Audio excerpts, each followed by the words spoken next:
is that in nearly half of all the states around the country, there's been some type of legislation proposed that either didn't make it go through, got delayed, those kinds of things. The detail varies by state when it comes to who's involved in implementing and issuing the citations. Some states won't allow for third-party vendors to do that. Some states do. In terms of the amount of evidence that you need required to issue the citation, that can be different on a state-by-state basis, as well as the distribution of the fine revenue. One thing that'll be interesting when you look at this map and we talk about some of the locations that we're working with, you'll see that I'm going to be bringing up a site in Nebraska, and you'll see that Nebraska is not highlighted. And I'm going to talk about that in a minute, and why in some cases, even if you don't have an explicit law for cameras, cameras can still be extremely useful. So as far as the state laws versus local ordinances go, in many cases the way it works is the state law actually allows for the local jurisdiction to decide whether or not to implement a school bus stop arm camera program, and then the state law provides a lot of the support to be able to issue those violations. It can be a challenge though sometimes, because if you look at the last bullet, Wyoming directed that by this school year, each bus shall have external video systems capable of automated enforcement. But the challenge in Wyoming is, although the law allowed or required the installation of the cameras, it's actually left up to the local jurisdictions to figure out how they're going to enforce, but there are also some challenges with some measures of enforcement, like giving tickets by mail. So it's important to understand that the laws are crafted differently, and some are flexible enough to allow a wide variety of enforcement techniques, and some are not.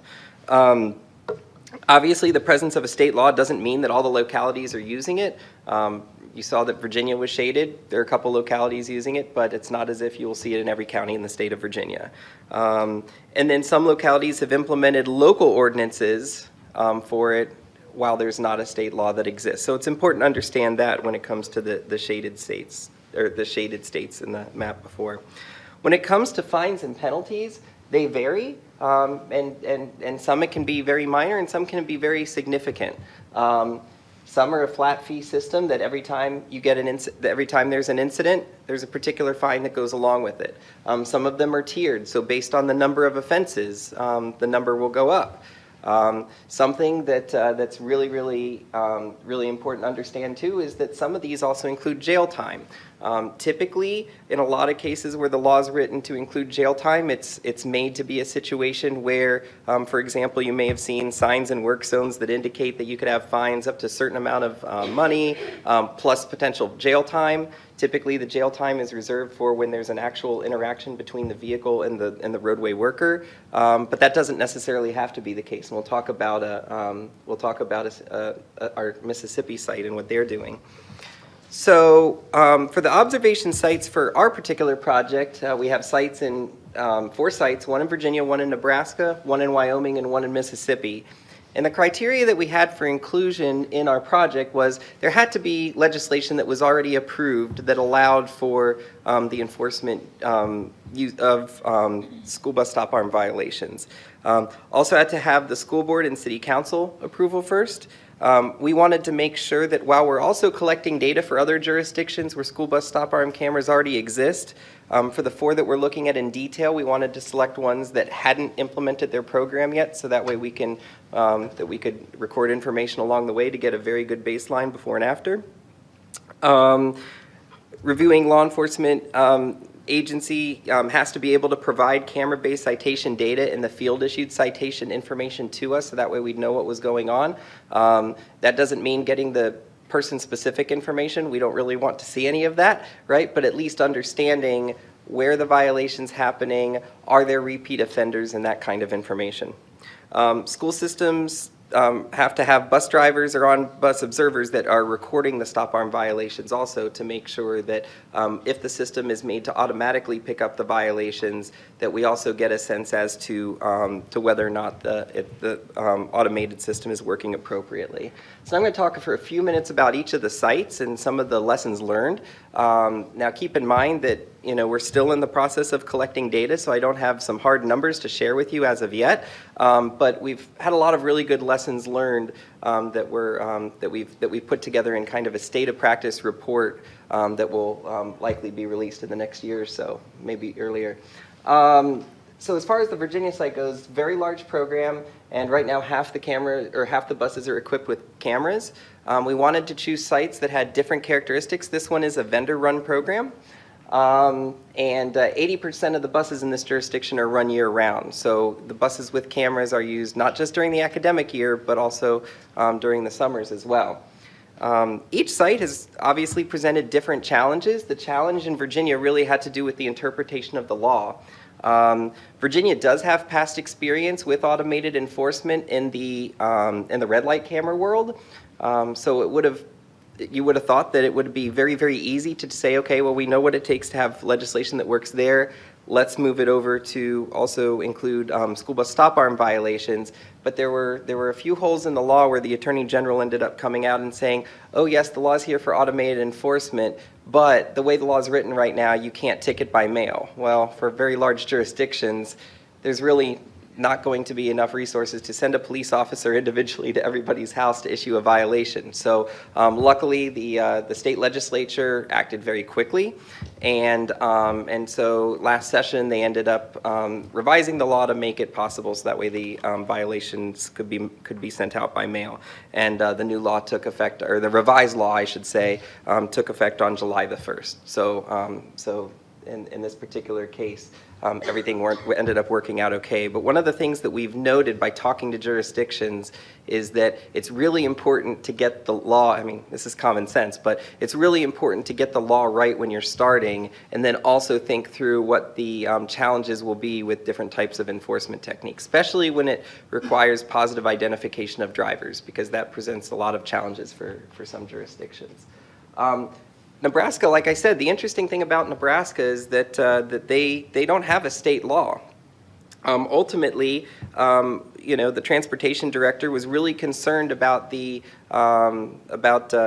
presence of school bus stop arm violations and wanted to do something about it, and figured that and ended up introducing it to the police chief, who said, hey, if you actually have video violation, that would provide the evidence to us that a stop arm violation has occurred. So if all the conditions are met, the school bus is stopped, the stop arm is out, the camera actually captures the video 5 seconds prior, and then that's sent to the transportation director. The driver also completes a form. That form is sent along with the video to enforcement.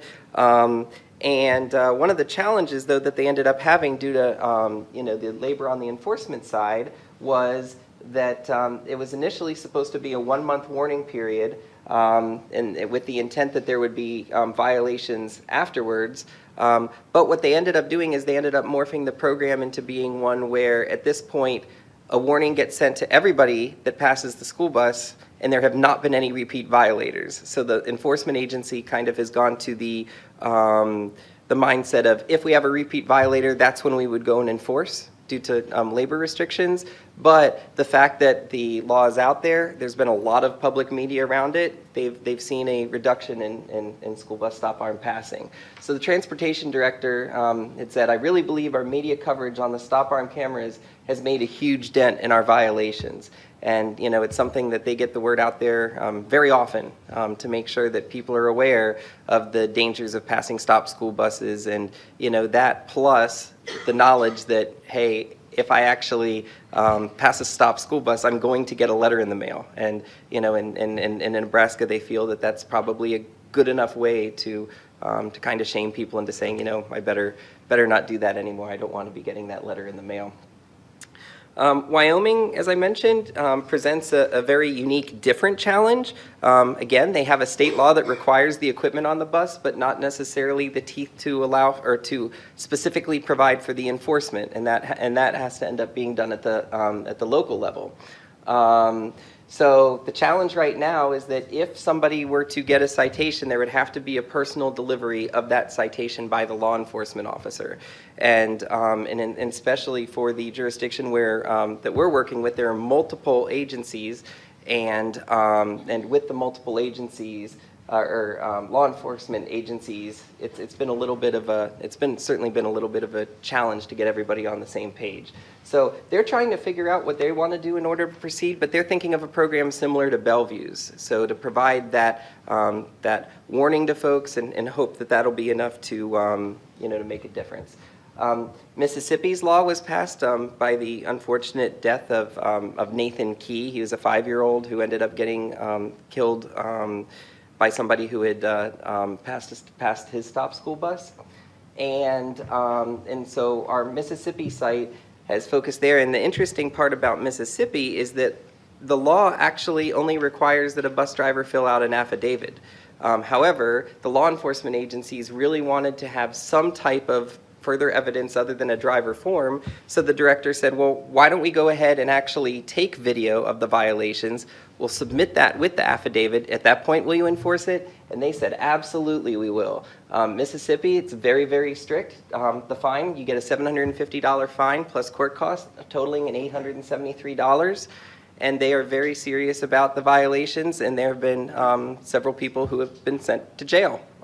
First offense, and people have served up to 4 days for the school bus stop arm violation. So Mississippi's taking it extremely seriously and hope that that will reduce future violations. Bus driver training is a very, very important part of that in order to make sure that the drivers are aware of how they need to mark the video to say, hey, keep this video so that way we can turn it in with our affidavits. And also they've had a very, very strong media and public awareness campaign. So just kind of to summarize the project, it's really important to understand that stop arm cameras are really good systems, but there's lots of different ways that those can be done. Whether it's related to a camera-specific law or something else, the equipment and processing being done in-house or by a third party, and then whether the infraction is based on the driver or the vehicle. So as the project continues, we're going to be documenting these practices and developing a report to talk about the numbers in terms of what's happening before and after these programs, as well as to describe best practices and other types of methods or other types of experiences that folks have had with school bus stop arm cameras.